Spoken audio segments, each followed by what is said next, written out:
Anupama serial के इस episode में शाह परिवार की खुशी का माहौल देखते ही बनता है। आज की शुरुआत अंश की बारात के साथ होती है, जहां पूरा परिवार धूमधाम से डांस करता है। अनुपमा और अंश भी साथ में झूमते हुए डांस करते हैं। डांस के दौरान दोनों भावुक हो जाते हैं और उनके इस पल को देखकर बाकी सभी परिवार वाले भी इमोशनल हो जाते हैं। डांस के बाद प्रेम और राजा अंश को कंधे पर उठाकर स्वागत स्थल तक ले जाते हैं। राही ही अंश का स्वागत करती है और मस्ती मजाक करते हुए अंश से नेक मांगती है। अंश भी मुस्कुराते हुए उन्हें पैसे देता है और सभी के बीच थोड़ी हंसी खुशी का माहौल बन जाता है। इस दौरान प्रेम अंश का धन्यवाद करता है कि उसकी वजह से प्रार्थना बहुत खुश है। अंश वादा करता है कि वह हमेशा प्रार्थना को खुश रखेगा। दोनों खुशी से गले मिलते हैं। अनुपमा मन ही मन सोचती है कि प्रार्थना को इस घर में मायके का प्यार भी मिलेगा। लीला भी आश्वासन देती है कि वे प्रार्थना को केवल बहू नहीं बल्कि बेटी की तरह अपनाएंगे। मनोहर जी भावुक होकर कहते हैं कि आजकल के ज़माने में जहां शादियों में धोखाधड़ी आम हो गई है, वहां अंश की यह शादी बहुत खास है, क्योंकि यह शादी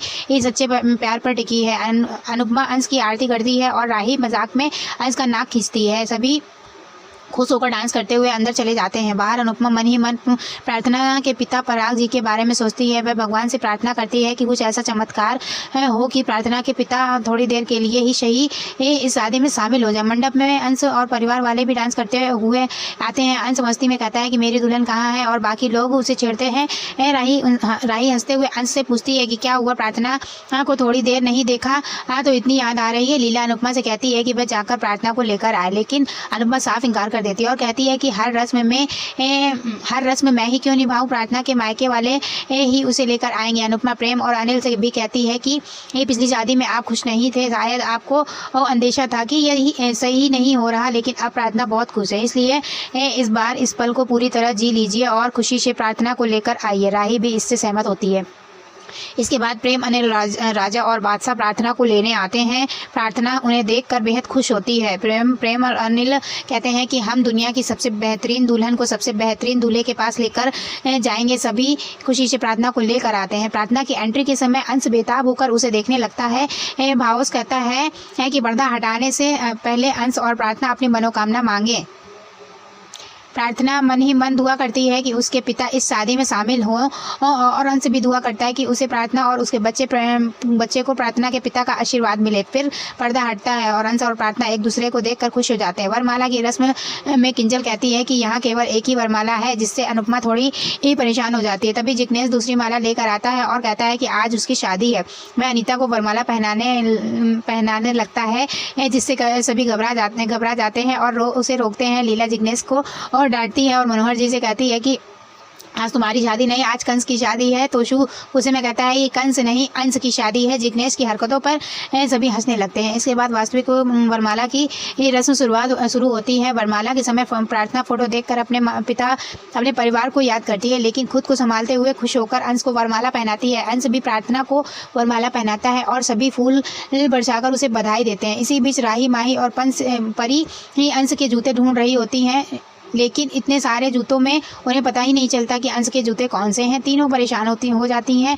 राही उन्हें डांटती है कि तुम दोनों को एक काम दिया गया था और वह भी नहीं कर पाई। परी कहती है कि अंश को देखकर मैं इमोशनल हो गई थी, लेकिन जूतों पर ध्यान नहीं गया।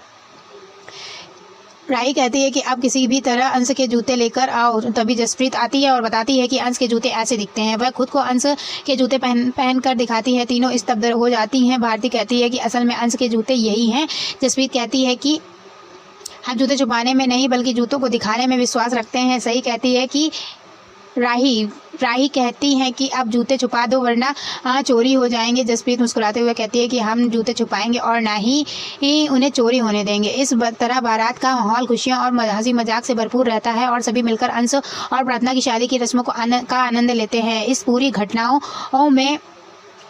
के दौरान अनुपमा और परिवार के अन्य सदस्य भी भावनाओं और मस्ती के बीच बारी बारी से शामिल होते हैं और अंश और प्रार्थना की खुशी, परिवार की मस्ती और अप्रत्याशी घटनाएं इस शादी का यादगार बना देती हैं। इस तरह बारात का माहौल पूरी तरह से प्यार, सम्मान और हंसी के रंगों में रंगा रहता है। जसप्रीत भारती के साथ चली जाती है और राही, परी और माही इसे कहती है कि अब जूते चुराना केवल मजाक या खेल नहीं बल्कि इज्जत का सवाल बन गया है। चाहे कुछ भी हो जाए, अंश के जूते हमें ही चुराने हैं। तीनों लड़कियां थोड़ी परेशान हो जाती हैं, लेकिन उनकी जिज्ञासा और उत्साह कम नहीं होता। इस बीच पंडित जी शादी की पूजा करवा रहे होते हैं और मंडप का माहौल धार्मिक और पवित्र रहता है। प्रार्थना थोड़ी उदास दिखती है। उसे देखकर अनिल मीता से कहता है कि मोटा भाई भी अजीब जिद पकड़ कर बैठे हैं। बेटी को इतना अच्छा परिवार और इतना अच्छा पति मिल रहा है तो उन्हें और क्या चाहिए। अनिल पराग को फ़ोन करने लगता है, लेकिन मीता उसे रोक देती है और कहती है कि आज प्रार्थना की शादी है, अगर पराग को आना होता तो अब तक वह आ चुके होते। इसी बीच अनुपमा लीला से कहती है कि अपनी चिंता व्यक्त करती है जब कन्यादान के लिए प्रार्थना के माता पिता को बुलाया जाएगा तो प्रार्थना का क्या हाल होगा। लीला और अनुपमा दोनों को प्रार्थना की चिंता होती है। लीला कहती है कि वसुंधरा कोठारी में उन्हें शायद आने नहीं दिया होगा। वहीं दूसरी तरफ पराग को अपना पुराना रूप दिखाई देता है। वह गुस्से में फ़ोन पर किसी को डांट रहा होता है और कहता है कि कोठारी सिर्फ अपनी शर्तों को मानता है।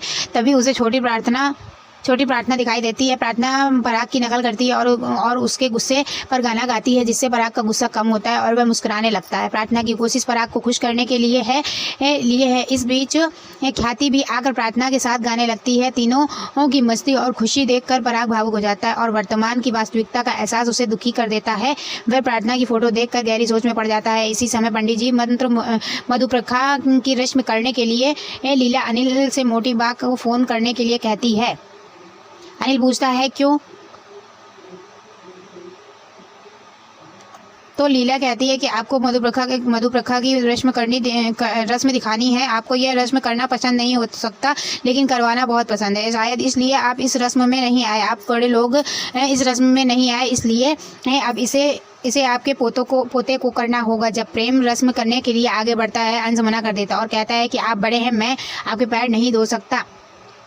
लीला कहती है कि रस्म तो करनी होगी। मोटी बा कहती है कि उन्हें इस शादी और रस्म में कोई लेना देना नहीं है। लीला ताना मारती है कि जब हम लड़की वाले थे तब आपको हर चीज़ में दिलचस्पी थी और आज लड़के वाले हैं तब आपको कोई मतलब नहीं। मोटी बा पूछती है कि क्या आपने लड़ाई करने के लिए फ़ोन किया है। लीला जवाब देती है कि मैंने तो हिसाब बराबर करने के लिए फ़ोन किया। अनुपमा और बाबूजी लीला को रोकते हैं लेकिन लीला कहती है कि यह रस्म तो होकर ही रहेगी। अंत में राजा कहता है कि वह छोटा है, लेकिन यह रस्म वह कर सकता है। लीला उसे इजाज़त दे देती है। राजा खुशी खुशी अंश के पैर धोता है और यह देखकर मोटी बा थोड़ी दुखी होती हैं, लेकिन राजा का उत्साह देखकर वह भी चुप रहती हैं। राजा अंश और प्रार्थना से गले मिलता है और सभी की खुशी का माहौल बढ़ जाता है। इसी के साथ इस एपिसोड का समापन होता है, जिसमें परिवार की खुशी और भावनाओं की झलक दिखाई देती है। अगले एपिसोड में दर्शकों को देखने को मिलेगा कि जिग्नेश अंश के जूते पहन लेता है और सभी में जूते लेने की होड़ लग जाती है। सभी डांस करते हैं और उत्सव का माहौल बना रहता है। डांस के बाद काम करते वक्त अनुपमा की साड़ी का पल्लू दीपक पर गिर जाता है, जिससे उसमें आग लग जाती है। राही यह देख लेती है और तुरंत अनुपमा को मम्मी कहकर पुकारती है। वह दौड़कर पानी से आग बुझाती है और अनुपमा को गले लगाती है। अनुपमा कहती है कि वह ठीक है और राही घबराते हुए कहती है कि आपको ध्यान रखना चाहिए था, अगर आपको कुछ हो जाता तो उसका क्या होता। यह सुनकर अनुपमा खुश हो जाती है। इस पूरे एपिसोड में भावनाओं और मस्ती का अद्भुत मिश्रण देखने को मिलता है। परिवार के सदस्यों की जिज्ञासा, छोटे छोटे खेल और रस्मों का उत्साह कहानी को और भी रोमांचक बनाता है। प्रार्थना की खुशी, पराग का भावुक होना, अनुपमा और राही के बीच प्यार और देखभाल और रस्मों का महत्व सभी पात्रों के माध्यम से बखूबी दिखाया गया है। ऐसे में यह कहानी दर्शकों को मनोरंजन और भावात्मक जुड़ाव दोनों प्रदान करती है।